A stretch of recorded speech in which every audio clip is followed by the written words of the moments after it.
Bonjour les amis.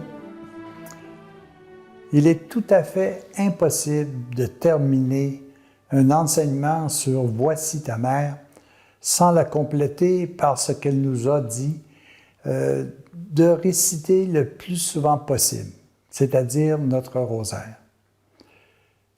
Mais ça devient un petit peu difficile de bien comprendre ce que nous on appelle des mystères. À partir du moment où personnellement on me dit que c'est un mystère, pourquoi que je chercherais? Alors ce que je vais essayer avec vous maintenant, c'est de démystifier tout cet aspect-là et de dire que toutes les étapes de la vie de Marie, comme toutes les étapes de la vie de Jésus, sont exactement les mêmes étapes que nous sommes appelés à vivre. Alors, il ne s'agit plus maintenant de mystère, il s'agit d'événements. Et je pense qu'il est tout à fait essentiel que l'on soit capable d'appliquer ces événements dans notre quotidien et de voir comment Marie et comment Jésus ont véritablement pu gérer tous ces événements-là.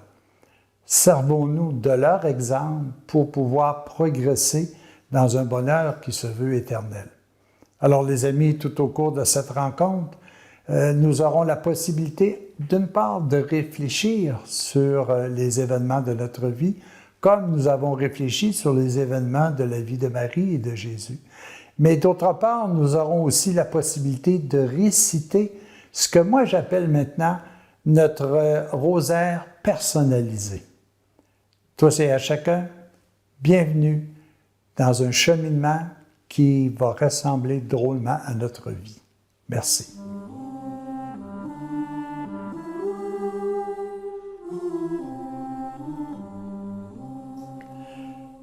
Le premier événement heureux que Marie a vécu, c'est l'Annonciation.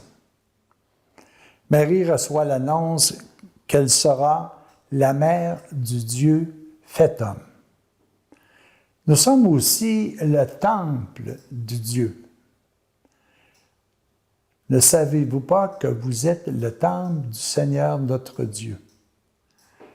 Est-ce qu'il était plus facile à Marie de croire à cette annonce-là qu'à nous de croire que nous sommes le temple du Dieu vivant? Non, c'est tout aussi difficile. Mais qu'est-ce qui a fait que Marie a pu l'accepter? C'est qu'elle l'a vérifié avec la parole de Dieu. Et ça, c'est excessivement important. Est-ce que nous, lorsque nous recevons des diverses annonces, est-ce que nous allons vérifier si c'est en conformité avec la paix, la joie, le bonheur, avec la parole de Dieu en finalité? Et puis, lorsque nous faisons des annonces, parce qu'il nous arrive, nous aussi, d'annoncer bien des messages à la population qui nous entoure. Est-ce que ces messages sont des messages de paix, de joie, de bonheur? Est-ce que c'est des messages qui sont positifs?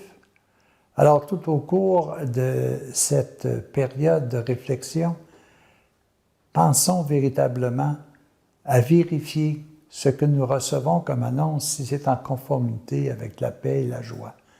Et lorsque nous donnons des messages, est-ce qu'ils sont aussi en fonction de paix, de joie, de bonheur? Réfléchissons.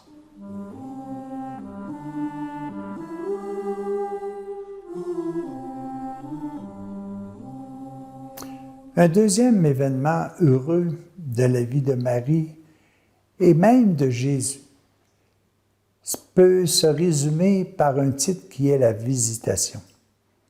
Marie va visiter Élisabeth, car Élisabeth a besoin de sa présence dans une situation particulière où elle attend la venue d'un enfant. Jésus vient sur la terre nous visiter pour nous présenter son plan de rédemption.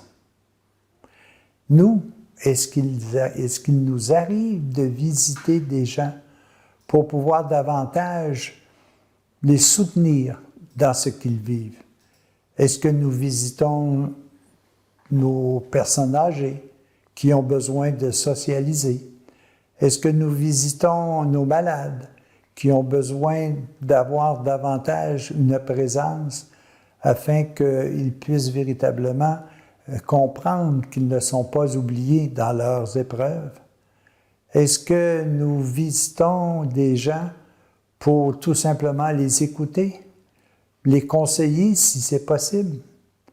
Lorsque nous recevons des personnes qui viennent dans chacune de nos résidences, est-ce que nous les accueillons véritablement dans un climat de paix, de joie, de bonheur? Réfléchissons tout au cours de cette période aux visites que nous avons, que nous devons faire et comment nous recevons ceux qui viennent nous rencontrer.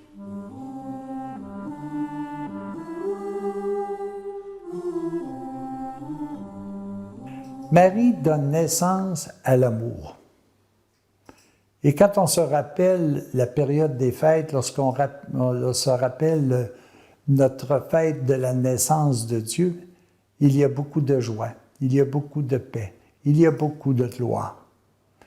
À l'intérieur de nous, nous avons cette nationalité divine qui est aussi l'amour. Est-ce que nous donnons naissance à cet amour chez tous ceux et celles qui nous entourent? Est-ce que nous sommes capables de transposer ce que nous avons à l'intérieur de nous? Toute personne a le goût d'aimer et d'être aimée. Est-ce que l'on le propage à tous ceux et celles qui nous entourent? Tout au cours de cette période de réflexion, faisons en sorte de bien comprendre qu'il est de notre mission de donner naissance au beau, au bon, au juste, à tous ceux et celles qui nous entourent. Bonne réflexion.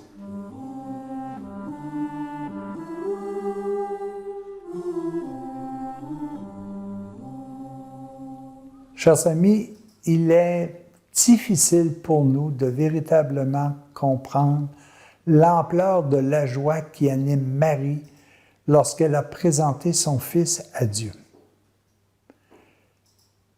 Elle a fait la co-rédemption grâce à son Fils Jésus. Nous autres, avec ce que nous sommes en force et en faiblesse, est-ce que nous sommes capables de nous présenter à Dieu? Dieu est tout-puissant. Dieu peut nous transformer en transformant nos pensées. Mais pour cela, il faut que l'on se présente avec humilité, avec nos faiblesses, avec nos forces, mais dans un esprit surtout d'espoir, dans un esprit d'espérance, de persévérance, pour pouvoir véritablement accomplir ce que nous avons de plus précieux à l'intérieur de nous, notre nationalité divine. Au cours de cette période, chers amis, faisons une rétrospective de qui nous sommes pour pouvoir présenter à Dieu autant les parties qui nous sommes les plus faibles comme celles qui sont remplies d'espoir et d'amour pour un monde meilleur.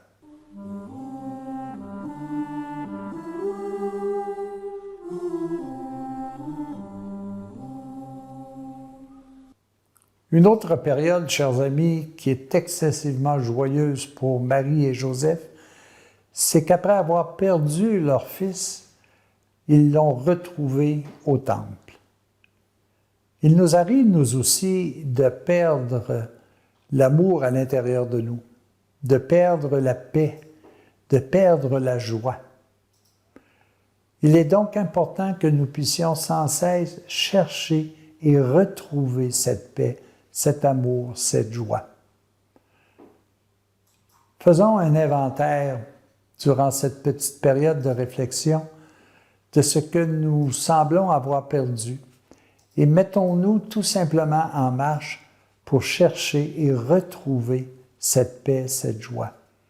Il nous arrive d'être troublés. Pourquoi ne pas travailler à revenir dans la paix, dans l'espoir, dans la joie? Oui, les amis, il nous arrive de perdre l'amour, mais nous pouvons, parce qu'elle est toujours là, la retrouver sans cesse.